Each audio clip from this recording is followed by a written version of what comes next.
ገረድ ተብለሽ ድስት አጣቢ ተብለሽ ሩዝ ቀቃይ ተብለሽ ትልቅ ትንሹ ገላምጦሽ መተኛት እየፈለሽ አላርም ላይሽ ላይ የጮህብሽ ያገኘሽው ገንዘብ ላይ ሌላ ሰው ስልጣን ኖሮት እንዲያዝበት የምትፈቅጂ የመዳም ቅመም ግን ምንሽን ነው የሚያምሽ?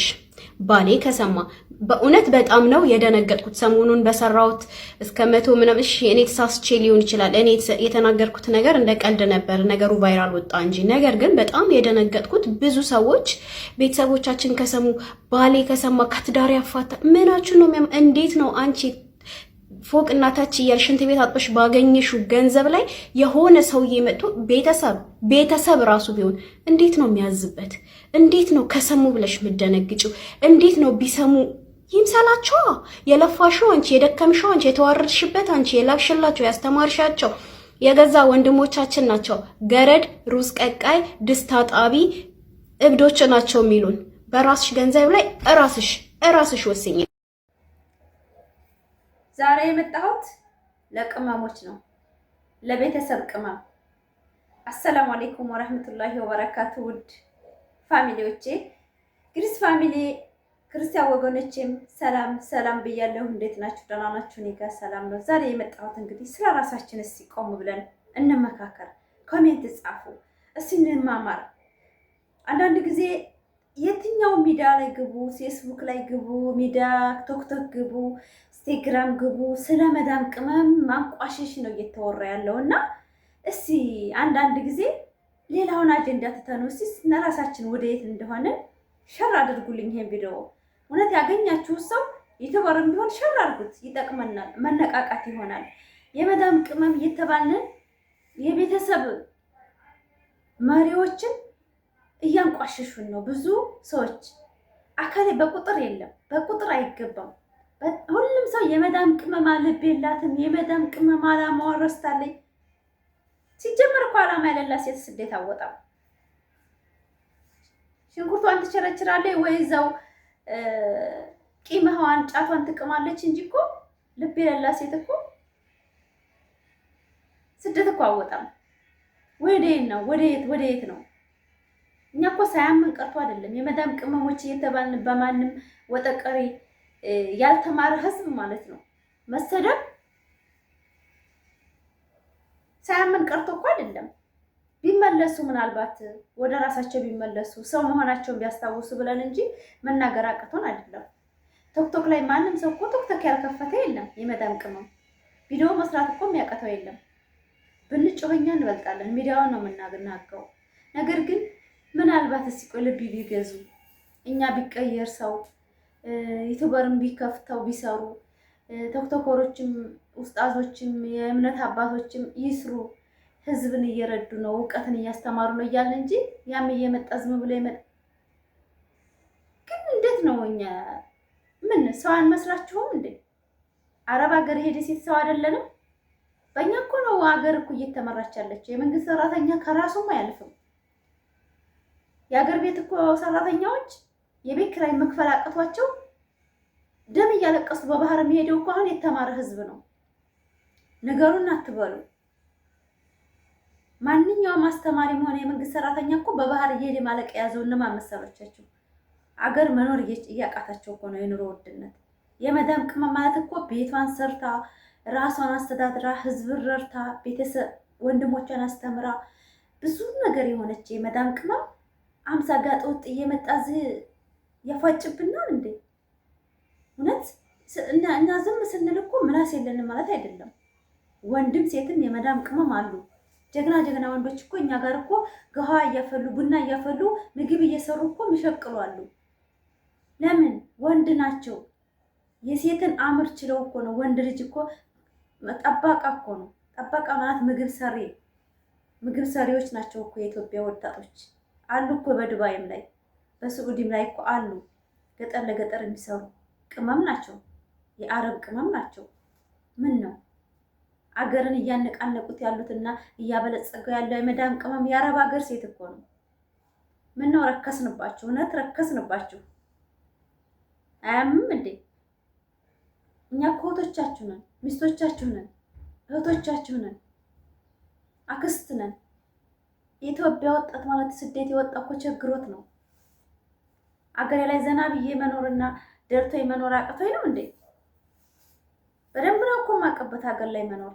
ነገር ግን ከጓደኛ በታይ እንዳንሆን ልጆቻችንን የተሻለ ቦታ ተምረው ስራ ይዘው ለህዝብ እንዲጠቅሙ አይምሯቸው ደነዝ ሆኖ እንዳይቀር እንደኛ ቤተሰብ ሲያሳድገን እኛ አሁን ይሄ ነውር ነው እንጂ በእንደዚህ ቴክኖሎጂ ተጠቀሙ ብለው አላስተማሩንም። ሰው አክብሩ፣ ለሰው ልጅ ኑሩ፣ ሰው የሚወደው ሰው ነው ሰው ማለት እየተባለ ነው ያደግነው። አሁን ግን እኛ ደግሞ የምናሳድገው ቴክኖሎጂ እንዴት እንደሚጠቀሙ እንትን እያልን ነው። ቴሌቪዥን ሰተን ነው፣ ስልክ ሰተን ነው አገር እንዲጠቅሙ ቴክኖሎጂ ተጠቅመው የተማረ ልጅ ቅጭላት ያለው ልጅ እንዲፈጠር ብለን ስልክ ገዝተን ነው። ስልካችሁን ለትምህርት ተጠቀሙት፣ ኦንላይን ትምህርት አለ እያልን ልጆቻችንን እየጀነጀን ማለት ነው። ምን ነው የአረብ ሀገር ሴት ማለት እኮ ኢትዮጵያን ስልክ አለ እንደ ኢትዮጵያ ድሮ በሬ ሸጦ ማነው ስልክ የገዛ ለልጁ? አረብ ሀገር ልኮ እኮ ነው ትንሽ እህቱን ትንሽ ወንድሙን እኮ ስልክ እየያዘ አገራችን ብልጽግ ብሎ እየኖረ ያለው። ወዴት እየሄድን ነው ግን? ቶክቶክ ስወጡ በቃ የአረብ ሀገር ሴት ዩቲዩበርን እያሽቃበጡ ማድሬሽ። እኛ እኮ ዩቲዩበሮች እንዳርጉ በስደት ሄደው እንዳይሞቱ ወጣት ናቸው ይክፈቱ ይስሩ ነው እንጂ እኛ ሌላ ዓላማ የለንም። ለእኛ እኮ አይጠቀሙ። የእነሱ የሚገባ ብር ለራሳቸው ነው።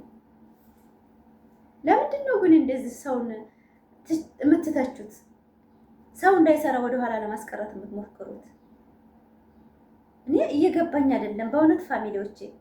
ማለት አንድ ሰው ይሰራል ለራሱ ለሀገሩ ነው። ዩቲዩብን አሁን ብሰራ ግማሽ ለሀገር ይጠቅማለሁ። በባንክ ነው ብር የሚገባው። ባንክ ብር ያለ ብር ለባንክ ነው የሚጠቅመው፣ ለእኔ አይደለም። ይቀያየራል። ብር ሲጠራቀም ለአገር ይጠቅማል። ሳገኝ ድሃ አነሳለሁ፣ የወደቀ አነሳለሁ፣ የቲም አነሳለሁ። ምን ችግር አለ? የመዳም ቅመም ምንም እንደማንረባ አድርጋችሁ የምታስቡ ወይ ለራሳ ላይ ምሯችሁን አሰሩት። ነገ ደግሞ በሌላ ቪዲዮ ነው የምመጣባችሁ። ጠብቁኝ። ጉድ ያለው ቪዲዮ ነው ነገ የምሰራው እና አንዳንድ ጊዜ እህቶቻችን ናችሁ ብለው ሲሰቡን ሚስት ናቸው እኔ ልጆች የሀገራችን ልጆች ናቸው ሲብላችሁ ሰው ወገን የሌለውና እህት የሌለው አለ እንደ አረብ ሀገር ሴት ስንባረኩ እኛ ኑሮን ለማሸነፍ እንጂ አረብ ሀገር እናውቀዋለን እንዴ? ስንት መስዋዕት ከፍለን እኮ ነው በአየር የመጣ ነው። አንድ ቪዛና ለማስመታት አንድ ፓስፖርት ለማውጣት እኮ 3 ቀን 4 ቀን ተመላልሰን ነው እኮ በየክልላችን። ያን የምናደርገው ብዙ ዓላማ ኖሮን ነው። እና የአረብ ሀገር ሴቶች እያላችሁ እኛን ተማንቋሸሽ፣ እስኪ ራሳችሁን ፈተሽ አድርጉት። እስኪ እኛ የምንቋሸሽ ሰው አይደለንም፣ ጀግና ነን። የአረብ ሀገር ሴት ዲያሲ ማናት የቤት ኪራይ የምትኖረው?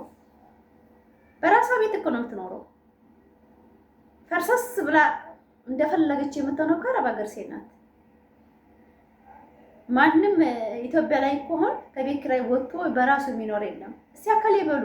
እስኪ በጎረቤቶቻችሁ፣ እስኪ በሰፈሮቻችሁ፣ እስኪ በሌላ ሀገር አረብ ሀገር ከተጀመረ ጀምሮ አገራችን በልጽጋለች። እኛ እኮ አውቀን ነው ዝም የምንላቸው። ብዙ የአረብ ሀገር ጓደኞች አሉኝ፣ ጀግና ጀግና ለዓላማቸውና ለሰው ልጅ ሩህሩህ ጓደኞች አሉኝ። በወር 20 ሺህ ብር ወይ 15 ሺህ ብር ገቢ የሚያደርጓሉ እኮ ለየቲም ለተቸገረ ሰርቶ ለራሱ ለሆዱ ሳይሆን ማለት ነው። የመዳም ቅመም ማካፈል ያውቃል፣ መስጠት ያውቃል፣ የታመመን ማሳከም ያውቃል። እውነት እኔ በጣም በትናንትና የሆነ ቪዲዮ ልጆች ተዋደዱ ተብሎ ትግሬና አማራ ተብሎ እንዴት እንደደቆሱን ተይ ቀደም አሸንፈውን ነበር፣ ዛሬ አያሸንፉንም። የመዳም ቅመሞች ናቸው እያሽቃበጡ ያሉት፣ እንረግጣቸዋለን። እንዲህ የማይረቡ እየተባልን ነው። ነሽ እንራባለን። እኛ ፍቅር እንጂ ቦተሊካ አይገዛንም፣ ሃይማኖት አይገዛንም። አንድነት ነው የሚገዛን እኛ የመዳም ቅመሞች። በሰው ሀገር ላይ ነጩም ጥቁሩም ፓኪስታኒውም ባንጋሊውም የሂንዱም ስንት አይነት ዜጋ ጋር ነው እኛ አንድ ቤት የምንሰራው። ዜጋ እንኳን የስንት አይነት ዜጋ ነው። ወላሂ አያማችሁም? ግን የአረብ ሀገር ስንት ዜጋ ነው? 5-6 ዜጋዎች አንድ ላይ አሰሩም አንሰራም? እንሰራለን። ገጥመን ጠባያችን አስተካክለን እነዛ ጋር እየሰራን ነው ብር የምናገኘው። የብዙ ዜጋዎችን ተቀላቅለን ነው የምንሰራው። መዳም ቤት ጠለብ ቤት ያለ ልጅ እንተዋወቃለን። ምን አይነት ዜጋዎች ጋራ ኢንዶኔሲያዎች፣ ሂንዲዎች፣ ስሪላንካዎች ስንት አይነት ዜጋ ነው። እኛ ያንን ሁሉ ተሸክመን ችለን እየሰራን ስታቋሹን ግን አያማችሁም? የመዳም ቅመም የምትንቋሸሽ ናት። የመዳም ቅመም ማለት እኮ መብራት ናት። እያወቃችሁ እኛን ዝቅ ለማድረግ የአረብ ሀገርን ሴት የምትጥሩ ወንድም ሴቶቹ ስርዓት ያዙ። በዚህ ስርዓት ያዙ። የመጨረሻ ነው። ስርዓት ያዙ። በቃ እኛ ጀግና ነን። ላይክ ሰብስክራይብ እያደረጋችሁ አበረታቱ። በሌላ ቪዲዮ እመጣለሁ። ወዳቸዋለሁ።